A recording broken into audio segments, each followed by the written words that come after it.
The long shadow of eugenics, how a dangerous idea changed the world.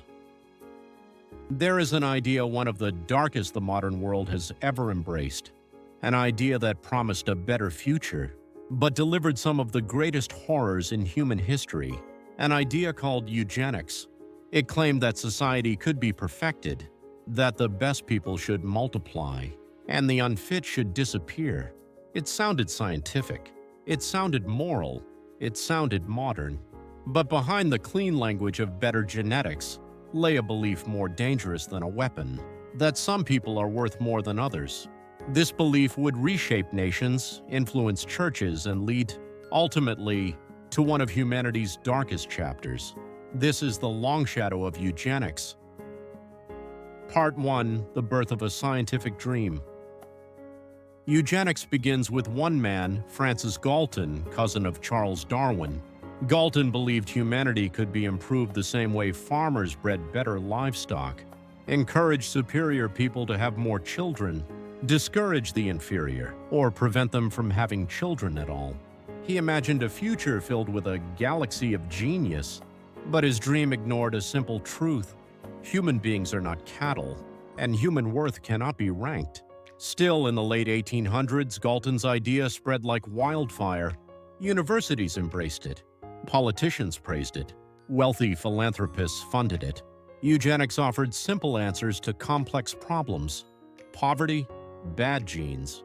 Crime, bad genes. Disability, bad genes. And if society could remove these bad genes, maybe the world could be perfected. It was the perfect illusion, and a deadly one. Part 2. When eugenics became American law. In the early 1900s, eugenics took hold of the United States. State fairs even hosted fitter family contests, where white, wealthy families competed to prove their genetic superiority. Then came something far worse. Sterilization laws. In 1907, Indiana became the first state to allow the government to sterilize people without their consent. Soon, more than 30 states followed. Most victims were poor, disabled, mentally ill, people of color, or simply labeled unfit by someone in power. By mid-century, 70,000 Americans had been sterilized. But the turning point came in 1927 with a Supreme Court case that would scar history. A young woman named Carrie Buck was labeled feeble-minded. The state wanted to sterilize her. She fought back, but the Supreme Court ruled against her. Justice Oliver Wendell Holmes declared, "3 generations of imbeciles are enough." And with that sentence, America opened the door to decades of forced sterilizations, overturning the verdict. It wasn't until 1942 in Skinner versus Oklahoma that the Supreme Court finally recognized a basic truth. Procreation is a fundamental human right. The ruling weakened the legal foundations of forced sterilization, but it took decades for states to repeal their laws. And during those decades, the victims became even more targeted. The disproportionate victims.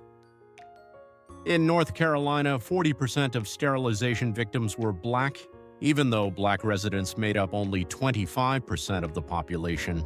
In California, more than 20,000 sterilizations took place, many targeting Mexican American and Native American women. Some women were pressured into signing forms. Some were lied to. Some had no idea what had been done to them until years later. These numbers reveal a brutal truth. American eugenics wasn't just scientific racism, it was policy racism, systemic racism, racism written into law. Part 3: When churches chose the wrong side. One of the most painful chapters in this story is the role of religious institutions. Many churches, across denominations, supported eugenics. Why? Some thought it was scientific. Some believed it would solve poverty and crime. Some were influenced by racial superiority myths. And some simply wanted to appear modern. Pastors even wrote eugenics sermons. Church leaders sat on eugenics committees. Religious conferences promoted the idea of improving the race. Not all Christians agreed. The Catholic Church condemned sterilization. Some Protestant voices spoke out, but many did not. and silence helped eugenics grow. Part 4. When eugenics became genocide, Nazi Germany. If eugenics in America was harmful, eugenics in Nazi Germany was catastrophic. Hitler studied American laws. He admired them. He used them as a blueprint. Nazi ideology embraced eugenics completely. It demanded the creation of a master race and the elimination of anyone who didn't fit. This led to racial purity laws, forced sterilization, marriage bans, ghettos, concentration camps, and finally genocide. Before the Holocaust began, Nazis experimented with mass murder in a program called Action T4. Disabled children and adults were murdered in secret killing centers. One of the most infamous was Schloss Hartheim. Here, the Nazis developed the gas chambers later used in extermination camps. Eugenics was not just part of the Holocaust. It helped pave the path to it. A belief in better genes led to the belief that millions of people had no right to live. Part 5. The Fall of Eugenics and its Quiet Return. After World War II, the world recoiled in horror. Nazi crimes exposed the deadly logic at the heart of eugenics. Governments apologized, churches repented, universities backed away. But the idea didn't disappear completely. It changed. Today's technology offers prenatal genetic testing, embryo selection, gene editing CRISPR, commercial sperm and egg markets, designer baby options. This new form of eugenics is not enforced by governments. It is driven by consumer choice and market forces. It doesn't use racist posters. It uses glossy brochures and clinical language, but the underlying questions remain chillingly familiar. What traits are desirable? Who gets access to genetic advantages? Are we beginning to value some lives more than others? Part 6. The shadow that still shapes us. Even though eugenics is widely rejected today, its influence still echoes in subtle ways. We judge disability as something to eliminate. We praise superior genes. We assume poverty reflects personal weakness. We repeat myths about race and intelligence. We measure human value by productivity, beauty, or achievement. These ideas didn't vanish. They evolved, and they challenge us to confront a critical question. How do we define human worth? Conclusion: remembering so we never repeat. Eugenics is a story of ambition without humility, science without compassion, and progress without morality. It teaches us that the moment we divide people into fit and unfit, we step onto a dangerous path. But it also teaches us another truth. We can learn. We can change. We can choose a better future.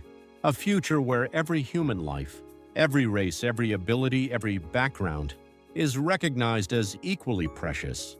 If we remember this, then the long shadow of eugenics will finally begin to fade.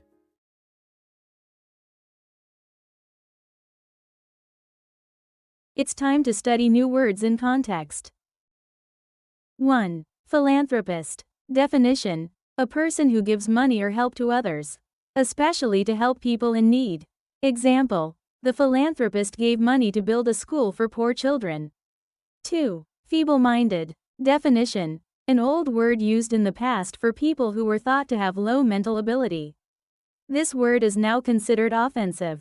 Example: in the past, some people were wrongly called feeble-minded because of unfair ideas. 3. Imbeciles. Definition: an old and insulting word for people who were believed to have very low intelligence. This word is now offensive. Example: the word imbeciles was used unfairly in history to hurt and control people.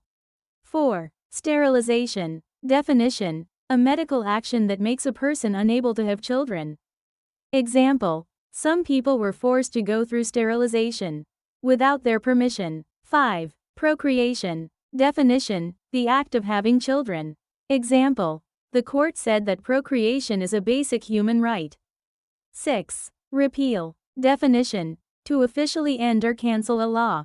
Example: the government decided to repeal the unfair law. 7. Disproportionate. Definition: not fair or not equal too much or too little compared to others. Example, one group received a disproportionate amount of punishment. 8. Catastrophic. Definition, very bad and causing great damage or suffering. Example, the war had catastrophic effects on many families. 9. Prenatal. Definition, related to the time before a baby is born. Example, the mother received prenatal care to keep her baby healthy. 10. Embryo. Definition, a very early stage of a baby growing inside the mother. Example, the embryo begins to grow in the first weeks of pregnancy. 11. Subtle. Definition, small or not easy to notice. Example, there was a subtle change in his voice when he was nervous. Comprehension questions. 1. What is the central idea or theme of the narration? Answer. The narration explores the history, impact, and lasting influence of eugenics, an idea that claimed to improve humanity but led to discrimination, forced sterilization, and even genocide. 2. Who coined the term eugenics, and what was his original goal? Answer. Francis Galton coined the term. He aimed to improve humanity by encouraging superior people to reproduce, and discouraging or preventing the unfit from having children. 3. Why did eugenics become popular in the late 19th and early 20th centuries? Answer. It was seen as scientific, modern, and a simple solution to social problems like poverty and crime, fitting the era's belief in progress and scientific control. 4. What kinds of problems did eugenicists claim could be solved through controlling reproduction? Answer. They claimed issues such as poverty, crime, disability, alcoholism, and feeble-mindedness could be eliminated through selective breeding. 5. How did eugenics become part of American public life? Answer. It influenced state policies, school textbooks, medical practices, immigration laws, and even public events like fitter family contests at state fairs. 6. Approximately how many Americans were forcibly sterilized under eugenic policies? Answer. Around 70,000 Americans were sterilized without their consent. 7. What was the significance of the Supreme Court case Buck v. Bell 1927? Answer. The court upheld compulsory sterilization, with Justice Holmes declaring 3 generations of imbeciles are enough, enabling decades of forced sterilizations. 8. Which Supreme Court case later weakened the legal foundation of compulsory sterilization? Answer. Skinner v. Oklahoma 1942, which declared procreation a fundamental civil right. 9. Which racial and ethnic groups were disproportionately targeted by sterilization programs in states like North Carolina and California? Answer. Black Americans, Mexican Americans, and Native Americans were disproportionately targeted, especially in later decades. 10. Why did some churches and religious leaders support eugenics? Answer. Some believed it aligned with scientific progress, could solve social problems, or fit their interpretation of Christian morality. Others wanted to appear modern and scientific. 11. How did Nazi Germany use eugenic ideas? Answer. They used eugenics to justify sterilization, marriage bans, racial purity laws, euthanasia programs like Action T4, and ultimately the Holocaust. 12. What was Action T4, and why is it significant? Answer. It was a Nazi program that murdered disabled and mentally ill people in secret killing centers, serving as a precursor to the extermination camps.